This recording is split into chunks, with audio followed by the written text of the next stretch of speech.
Nanawagan si punong ministro Viktor Orban ng Hungary na bumuo ng anti-Ukraine na bloc sa European Union na sisira sa mga inisyatiba para suportahan ang Ukraine at mga parusa laban sa Russia. Nais ni Viktor Orban na makipag-alyansa sa mga autoridad ng Slovakia at Czechia upang ipakita sa Brussels na hindi lahat sa Europa ay sumusuporta sa Ukraine.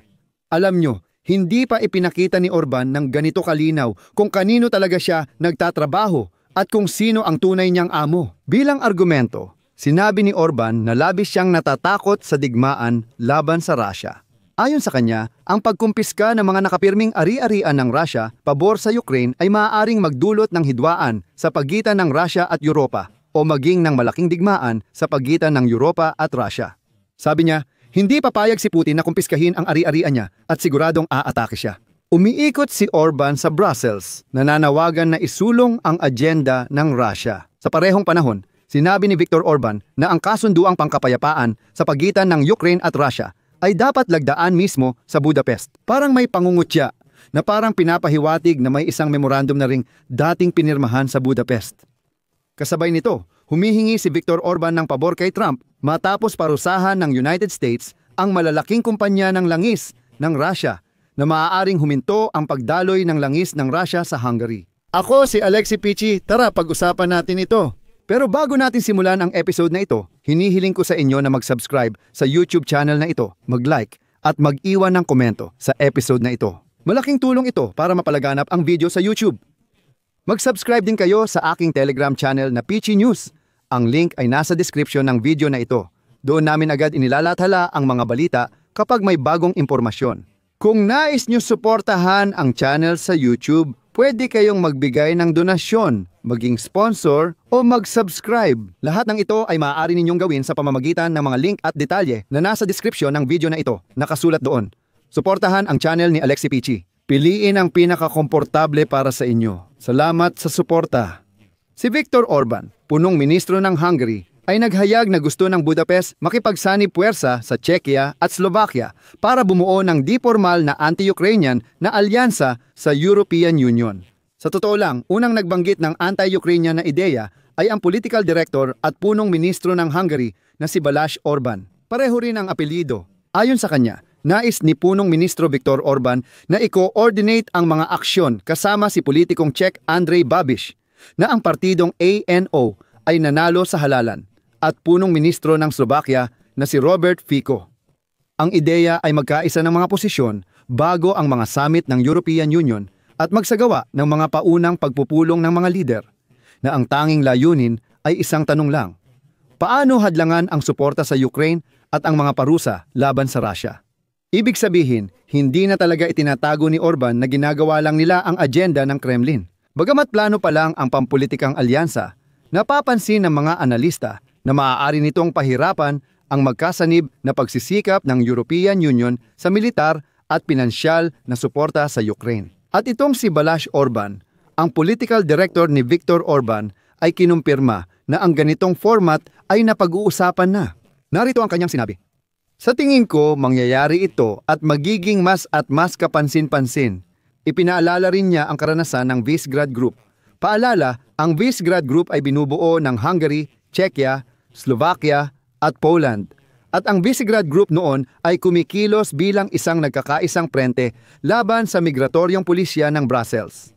Gusto nilang ulitin ang ganitong karanasan sa Ukraine. Pero dito, agad akong magpapaliwanag. Malabong sumali ang Poland sa bagong alyansa dahil matatag na taga-suporta ng Ukraine ang punong ministro na si Donald Tusk sa kabila ng ambisyon ng Budapest. Pero sina Robert Fico mula Slovakia at Andrej Babiš mula Czech Republic ay sumasang-ayon sa posisyon ng leader ng Hungary. Sila ay pabor sa dialogo sa Moscow, imbes na ekonomikal na presyon sa Kremlin. Paulit-ulit na pinunan ni Babiš ang tulong ng Europa sa Ukraine. Tinawag ni Jan Lipavsky ng Czech Republic Ministry of Foreign Affairs si Babiš na puppet ni Orban sa darating na European Union Council negotiations.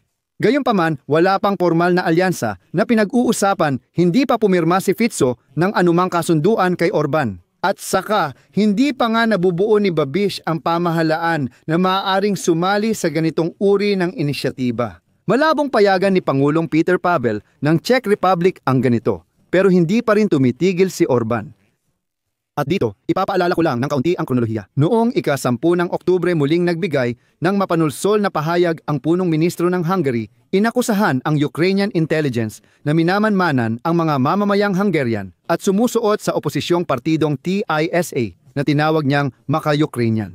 Karaniwan, mura at simpleng taktika ito ng paglihis ng atensyon. Ayon kay Orban, tila ang mga espesyal na ahensya ng Ukraine ang nagtatag at namumuno ngayon sa partidong TISA sa Hungary para labanan siya. Nakaka-interes, nangyari ito kasabay ng paglalathala ng investigasyon na nagsasabing ilang taon nang nagnanakaw ng impormasyon ang mga autoridad ng Hungary sa pangunguna ni Viktor Orban mula sa estruktura ng European Union at sinusubukang i-recruit ang mga opisyal ng Europa para sa sarili nilang interes. Sabi ni Viktor Orban, alam nyo ba, minamanman tayo ng intelihensya ng Ukraine, nagnanakaw ng impormasyon, at nakapasok na sila sa partido. Naiintindihan nyo, di ba? Kasabay nito, nagsimula si Viktor Orban ng petisyon sa Hungary laban sa defense plan na tinatalakay ng mga lider ng European Union. Susunod, magbibigay ako ng sipi mula kay Orban. Papalapit na sa digmaan ang Europa at nais ng Brussels na lumaban ang mga Ukrainian hanggang mapagod ang Russia. Mainit ang taglagas. Europa ang gumagastos, Ukrainians ang lumalaban at mauubos ang Russia. At ngayon, muling naging aktibo ang punong ministro ng Hungary. Ayon kay Viktor Orban, ang pagkumpiska ng mga nakapirming ari-arian ng Russia sa Europa ay maaaring magdulot ng hidwaan o maging digmaan sa pagitan ng Russia at Europa. Narito ang sinabi ni Viktor Orban, may bagong himalang sandata mula sa Brussels. Sakupin at gamitin ang reserbang salapi ng Russian Federation sa Europa na nagdudulot ng hidwaan sa pagitan ng Russia at Europa at maaaring magdulot ng malaking digmaan. Ang tanging paraan para maiwasan ang paglala ay ang direktang negosasyon sa pagitan ng Russia at Europa. Ipinilit namin ito sa mga pagpupulong nitong mga nakaraang araw. At ganun pa rin sa susunod. Binanggit ni Orban na noong nakaraang Huwebes at Biyernes, nakipagkita siya sa ilang mga lider ng Europa. At umano'y nakita niya mismo na ngayon, lahat ng lider ng Europa, maliban sa kanya, kay Fico at kay Babiš, ay iniisip ang tungkol sa digmaan at naghahanda para sa digmaan. Ngunit hindi raw nais ng Russia ang digmaan laban sa Europa. At narito pa ang isa pang pahayag ni Orban. Nauubos na ang lakas at pera ng Europa. Ang pinakamalaking tanong ay, sino ang magpopondo sa kung ano ang matitira sa Ukraine pagkatapos ng digmaan? Sino ang may pera para dito? Aling lungsod, aling mamamayan. Handa ba ang mga bansa ng European Union na magpadala ng bilyon-bilyong euro sa Ukraine na hindi kayang suportahan ang sarili nito? Ngayon, may kaunting pansamantalang paglihis dito. Paalala ko kay Viktor Orban na matagal nang umaasa ang kanyang rehimen sa subsidya mula sa Brussels. Ibig sabihin, ano ang ibig sabihin nito?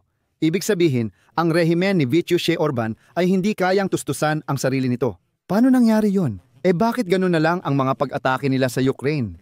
At saka sinabi pa ni Orban na ang kasunduang pangkapayapaan sa pagitan ng Russia at Ukraine, sigurado raw siya, ay pipirmahan sa Budapest. Sabi pa niya, kung gagayahin siya ng mga Europeo at maglalakad paluhod sa Kremlin bilang paggalang. Sabi niya, matatapos agad ang digmaan sa 2 araw at madali lang daw basta makipag-usap sa mga Ruso. Sinabi ng punong ministro ng Hungary na tuloy ang Budapest Peace Summit. At ito ay maituturing na isang katotohanan pero hindi niya nasagot kung kailan eksakto. Sabi niya, siguradong magkikita sina Trump at Putin mismo sa Budapest.